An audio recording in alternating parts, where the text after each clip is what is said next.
కరీంనగర్ జిల్లా వీడవంక మండలంలోని గ్రామ సభల్లో గందరగోళం నెలకొంది.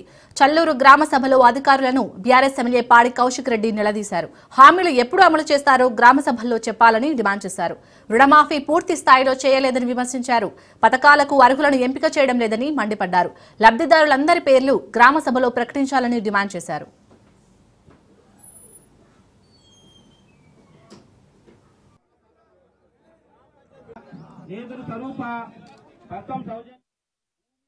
ప్రతి మనిషికి మేము ఖచ్చితంగా 12,000 రూపాయలు మేము ఇస్తాము అని ప్రభుత్వం చెప్పినప్పుడు ఇవాళ ఖచ్చితంగా కాంట్రడిక్ట్ గా అధికారులే చదువుతా ఉన్నారు. 95 మంది ఎలిజిబిలిటీ లిస్ట్ చదివిండ్రు, 257 మందికి ల్యాండ్లెస్ పూర్ అని చదివిండ్రు. మరి వాళ్లే 2 చదివినప్పుడు ఆ 257 మందికి మీరు ఎందుకు ఇస్తలేరు 12,000 రూపాయలు? వాళ్ళకు కూడా వెంటనే మీరు శాంక్షన్ చేయాల్సిన బాధ్యత మీ మీద ఉంది. ఎందుకు చెప్తున్నా ఇది పదే పదే అంటే, మీరు ఇప్పుడు వాళ్ళకి 95 మందికి ఇచ్చి ఇప్పుడు ఈ బ్యాలెన్స్ ఉన్న 257 మందికి ఇవ్వకపోతే వాళ్ళు నష్టపోయినట్టే కదా. ఖచ్చితంగా వాళ్ళకి మీరు కూడా ఇవ్వాలని ఇలా ప్రకటించిపోవాలని మీ అందరికీ కూడా నేను విజ్ఞప్తి చేస్తా ఉన్నాను.